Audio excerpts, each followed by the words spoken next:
We met, I don't remember the year because he was a barber. Well, he is a barber, and he used to cut my brother's hair.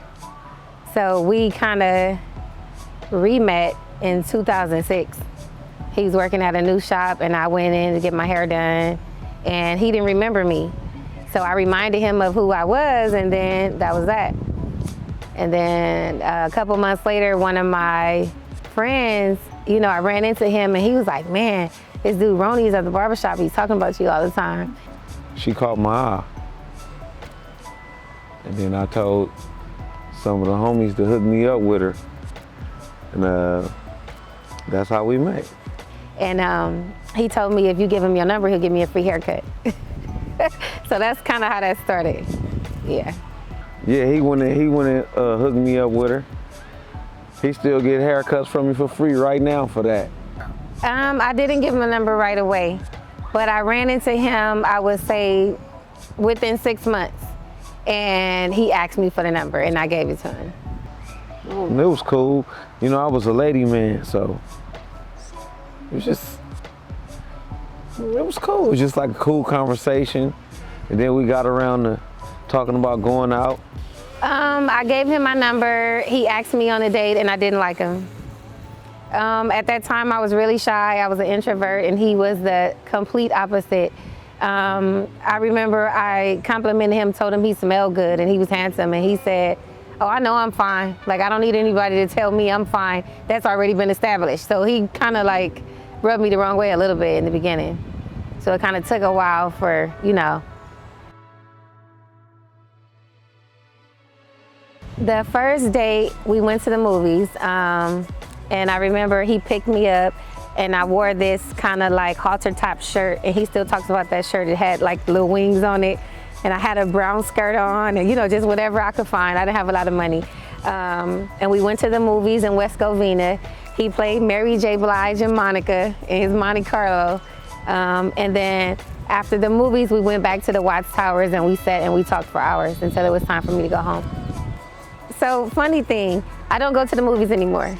And that's because when we started dating, we were at the movies 3-4 times a week. I mean, we went to see whatever came out, you know, so I hate the movies now. But we always went to the movies, we always went to dinner, we spent a lot of time at the beach. We really got to know each other. Dating was fun. And we dated with not much money. It didn't take a lot of money for us to have a good time. Shy as hell. She was shy? Shy.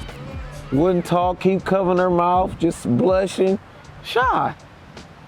She wouldn't really even talk when we first met. She just, all day, every day, and smile. That ain't now though. 20 years in, no. What? No, that ain't now. He was consistent. And no matter how shy I was or how hard it was to break down the door, he didn't give up. He didn't pressure me into doing anything. He always wanted to have fun. We would talk on the phone for hours. And he wanted to see me every day. He wanted to see me every single day. So, yeah, it made me feel special. I think it was attractive. I had never been with a girl that was shy. You know, most girls talk, and she wouldn't talk. She wouldn't talk at all, really, for the most part. And when she was talking behind her hand, smiling. I think the fact that I was persistent in conversations and talking and, you know, calling, and she started loosening up. But even after years, she was still shy. Yeah, she was still shy for a long time.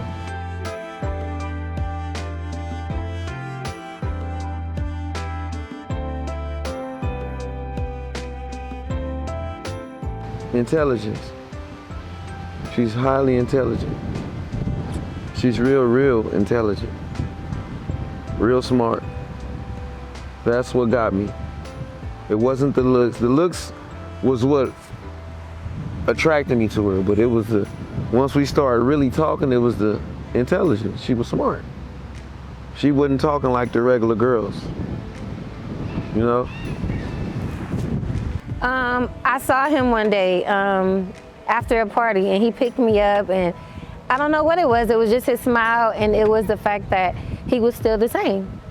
no matter how hard it was for me to commit, he didn't give up. He didn't change. He didn't get an attitude. He didn't treat me differently. He was just always the same. And so one day it was just like, wow, you know? And I remember back then I had really bad acne. So I had like an issue with how I thought I looked. And he made me feel like I was that girl all the time. When we'd go days without talking, that's when I knew. When we go days without talking, it would affect me. You know, I'm at the barber shop cutting hair, but I'm thinking about her the whole time. Because usually, if I'm at the barber shop, she coming to the barber shop, she bringing me breakfast, she bringing me plates. But when we ain't talking, it's different. You get what I'm saying? It's like, I wonder what she doing. That let me know right then and there. It probably was about 8 months when I felt like I love him. To myself, of course. I didn't tell him right away, but it took a while. And it was just because I had a hard time trusting people. And so it took about that time. I think she did at the movies. It was at the movies. If I'm not mistaken, it could be me. It could have been me though. But I remember she wanted to tell me she loved me, but she was being shy or something. Something to that nature, if I ain't mistaken. I could be wrong though. My memory bad. But it's something like that. I think he had the about time kind of reaction. Even though I said it first, he showed it first. So it was like that about time, you know, so. That's what's up. I was happy to know she felt the same way that I felt. Especially with her not talking so much. You know, we did a lot of playing, laughing, and joking, but not too many serious conversations. And when we got into it, that's what made it like so bad. Like because we always laughing and joking and playing, but then once we have a falling out and we not talking, it's like we were real close friends. Like we was like real friendly to each other. You know, we was like friends. Even in the beginning, we was friends. So it was like when I'm not talking to her, it's bad. It's a long day at the barbershop. It's a long day when I'm not talking to her, for sure. I remember them days. Even longer nights when we it's even longer nights when we ain't talking, yeah. We'll fall asleep on the phone with each other all night. We'll wake up, she be getting ready for school. I'm getting ready to go to work.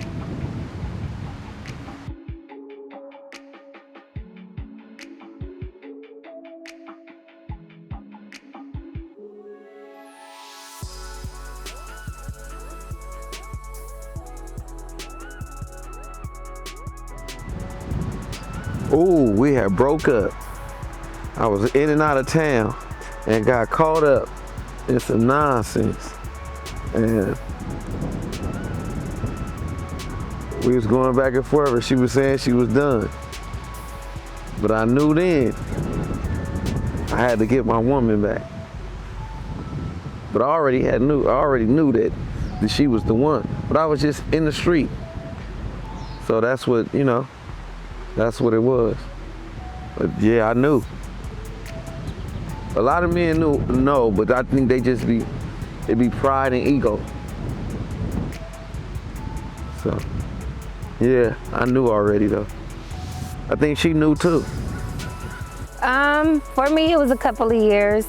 I think for him, he talked about marriage early on. He always talked about it, and he always said, when we get married, or I want to get married. But we never really talked about a timeline. So one time, at one point, he was leaning towards marriage, but we were going through a lot. And so I didn't feel like it was the right time. We needed to work through some things. And so we didn't do it at that time. But later on, he got into a really bad motorcycle accident. And we thought the worst. And so the time he was in the hospital, I spent the night with him in the hospital, and we just talked, and he was like, you know, you right here by my side like you always been, and you know, it's time for us to make it right. So maybe 6 months later, he proposed. Okay.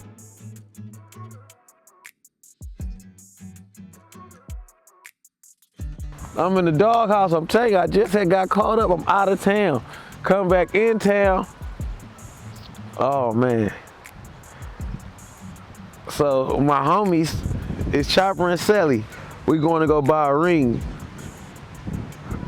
The whole time we going to go buy the ring, one of my homies is talking about all the songs he gonna sing at the proposal.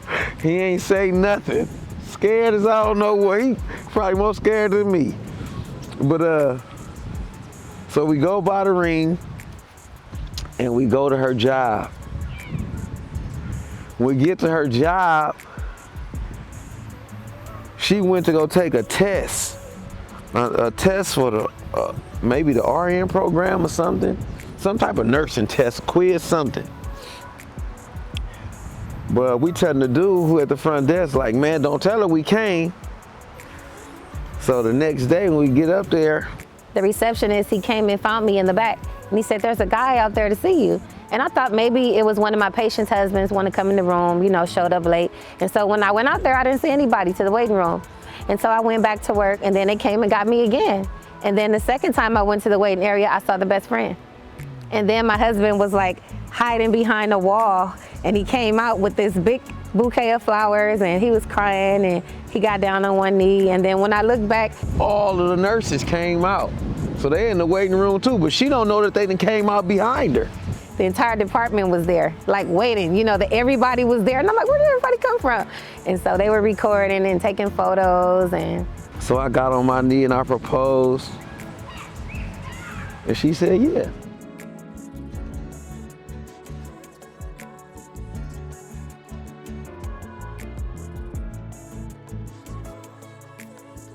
I walked around for like, you know, a few days, like, wow, I couldn't believe it. I couldn't believe it. I was relieved because I thought she was gonna say no. I thought she was gonna say no. He was so excited, you know, he wanted to get married right away. You know, we had talked about having a big wedding back then, but I think we were just so caught up in, you know, the moment.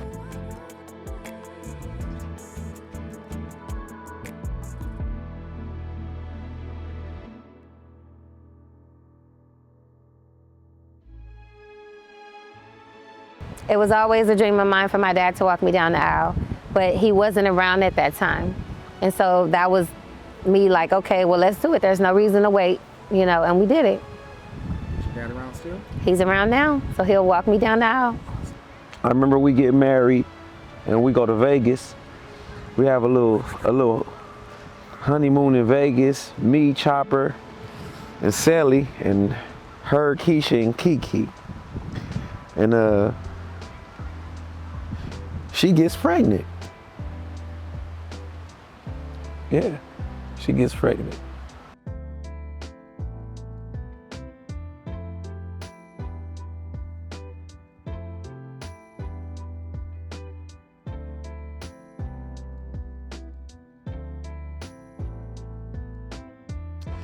We had been together already for 10 years. You know, and we had been through a lot. If you really asking me, I think we should have been married before that. If I was a different person, if I was a different man, you know what I'm saying? Like I'm saying, I'm still in the streets at this time. You feel me? I'm a ladies man. I'm dating girls here and sneaking here and getting caught, always in trouble. So, you know, yeah. I think we would have been married. She deserved it. I think we struggled in the beginning of our marriage to become one.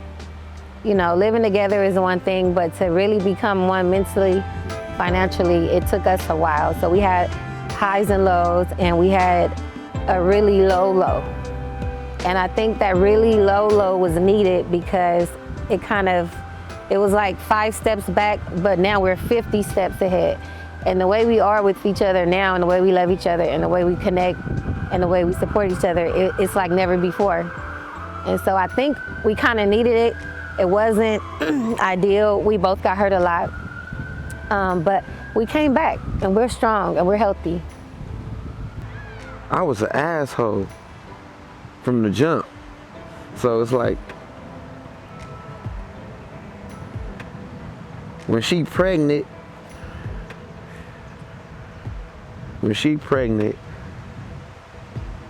I'm being that much more of an asshole. Because she pregnant and I'm still want to be in the street, but I'm fighting to be married and be in the street at the same time, and it ain't gonna work. You know what I'm saying? It ain't working. And then when she had a baby, oh my God, it really ain't working. Because now, she gotta go to school. She gotta go to school and work. And I'm keeping the baby. So the baby at the barbershop with me every day. So I'm changing Pampers. I'm being a full-time dad. It was cool. It was good. Wasn't at first, but then it was good. It was hard at first. Changing Pampers, fixing bottles, dealing with him crying, watching him.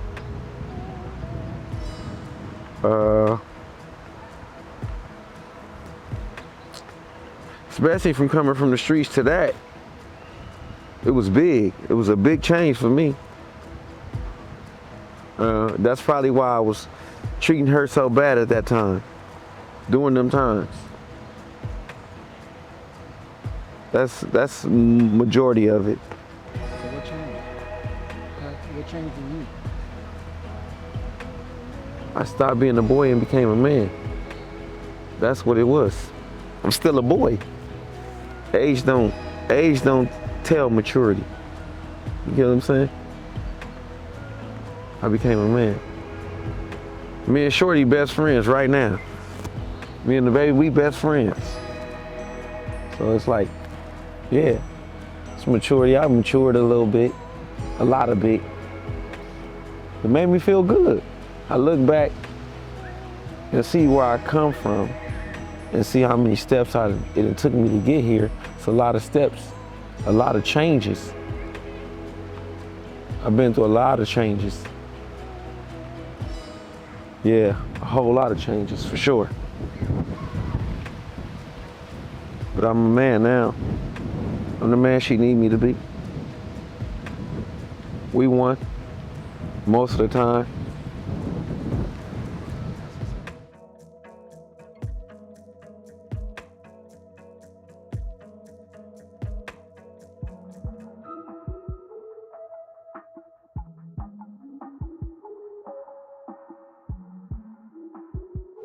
So a few years ago, he wanted to renew, and I said, well, my dad's here, but you know, we're not at a big milestone yet. 10 years was enough time for us to plan, to save a little bit, and it was just perfect time, and we're both ready, I would say. We're both ready.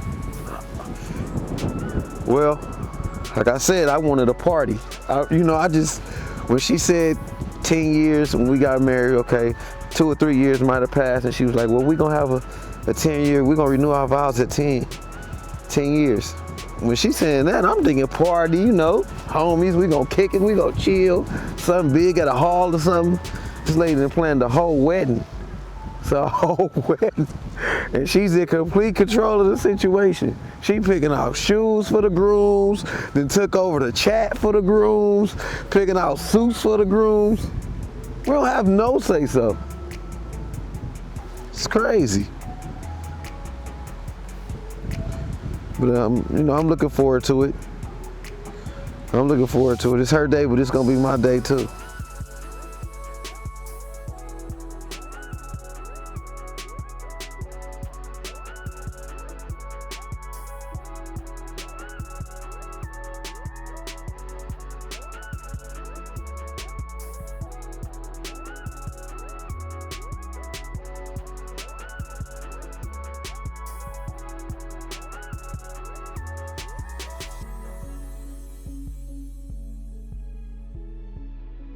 10 years? I would say the next 10 years, I'm looking forward to a couple more kids for sure. Baby, buy me a Bentley for my 40th birthday. That's what I really want, okay? No, but I'm just looking to grow and continue to glow. I want us to build the family legacy we always talked about. I want us to set our kids up and have a lot to leave behind.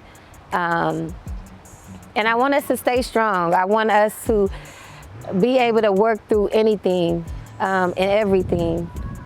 And I want you to continue to love me like you do and wake up in the middle of the night and get me juice.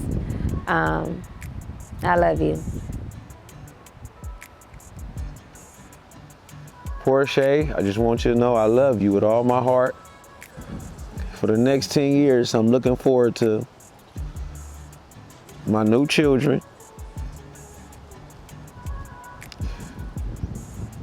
me doing more leading,